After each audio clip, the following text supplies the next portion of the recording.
Okay, well, good morning, everybody. My name is Duncan Maxwell. I'm a PhD candidate at the University of Sydney, the Innovation and Applied Design Lab. I realise I left off my supervisor's name from the from the opening slide. He's not here unless he watches this on YouTube, but he's Matthew Aitchison, and we're a group of design researchers working on applied projects, mostly involving industrialised construction. I'd like to start the talk just by going back a little bit in history.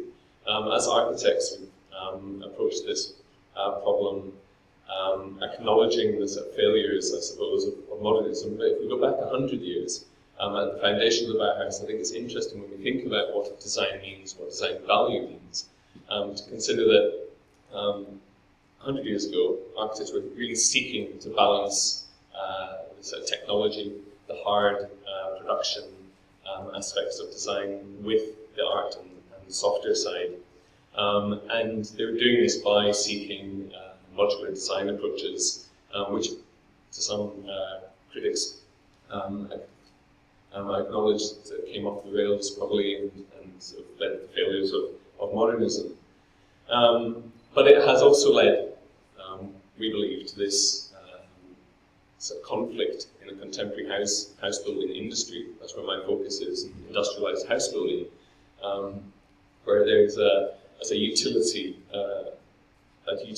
approach at times in response, which is about production efficiency, or you have the architects at the other end of the scale who are indulging in prefabrication as a conceptual exercise, but never really getting anything built. We're seeking to straddle this imbalance, maybe with a new sort of third wave. And the research in Denmark acknowledges this potential by saying this is a pragmatic interpretation of industrialized or prefabricated design, and that seems to be the sort of general perception within architectural circles. Yet, obviously, industrialized construction has a great deal of potential. So I set out with this question of asking how can design value be better achieved, our interpretation of design value in industrialized house building. So I started in the paper, there's a brief review of this dominant lean value perspectives which are out there. By no means comprehensive, but really just as a framing piece to then place our sort of definition for design value, which responds to Solterra, Garrido, and Pasquale's call for perhaps a shift in value definition. It's not just about production, it's not just about the client, but perhaps it's expanded to be a more holistic and truly integrated definition. And so when I speak about design value, really I'm seeking this third way. It's neither it's a hard production perspective, neither is it the perhaps what we think of as architectural, conceptual, soft and fuzzy. But maybe in lean circles, the discourse would benefit from being sort of expanded, perhaps. And so in seeking this broader perspective, it does get pretty boggy and difficult to determine, but I believe that in speaking about value in process and product, there are intangible factors which need to be considered in both approaches. So the title of the paper is Design Value in the Platform Approach. So what do I mean when we speak about platforms? Over the course of the last 18 months, I've been to Sweden 3 times, carrying out a range of case study work. And in the literature in Sweden, it's developed from the automotive or from the consumer industrial design sectors, this product platform approach, utilizing components, processes, knowledge, people and relationships, and seeking to continually improve each of those in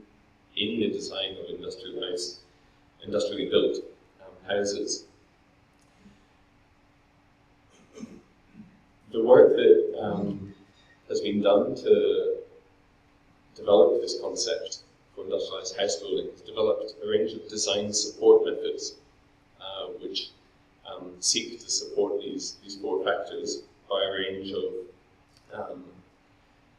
I guess, they're fairly straightforward concepts, but these have been implemented in Sweden. And so when Swedish house builders are speaking about this platform, it's in some ways quite an internalized, company-specific definition. And yet, if we return to discussion about design value, I think that the definition of this product platform would really benefit by an expanded, holistic perspective, which begins to speak more about to these softer values, and which begins to speak also about a more direct link between the offerings which are presented to clients and the finished product at the end, and makes the internalized platform more open and clearer for the customer. So from this foundation of product platform, there's an emerging strain of theory regarding platform thinking, which I believe has some overlaps and picks up on yesterday's introductory talk about platform ecosystems. So the ecosystem which are emerging in platform businesses begin to establish somewhat intangible cloud-based IT platforms which create a community of users. It utilizes an infrastructure and continually gathers data, so in many ways operates, to my mind, in a similar manner to these industrialized house building platforms in Sweden. So in many ways, the infrastructure that's discussed in the platform ecosystem has parallels with components and processes, the hard, tangible things that you can see. The data that's continually being gathered in these platform ecosystems has an overlap with knowledge management.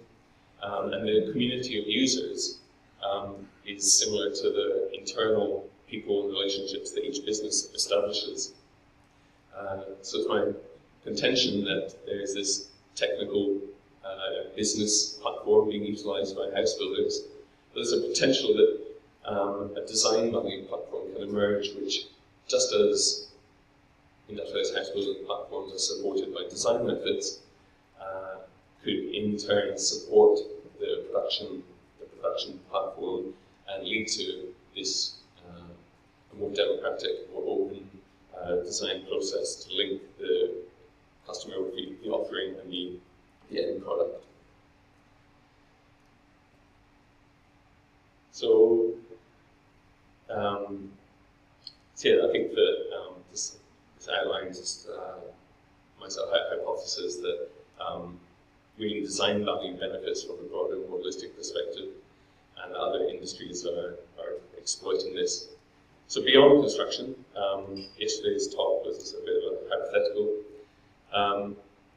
At times, the platform thinking approach is criticized for not having any direct tangible outcomes.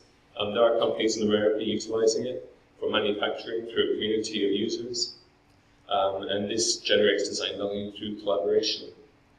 Creative industries, music and art are utilizing a platform ecosystem through a balanced approach to balance the requirements of listeners as well as producers of music. And also knowledge management platforms are emerging where companies can utilize these systems, this infrastructure, in order to get a more streamlined flow of information. So I think that if we consider design value to be a holistic, broad definition, that platform thinking and these ecosystems are emerging can actually support and increase design value outcomes through collaboration, balance, and flow.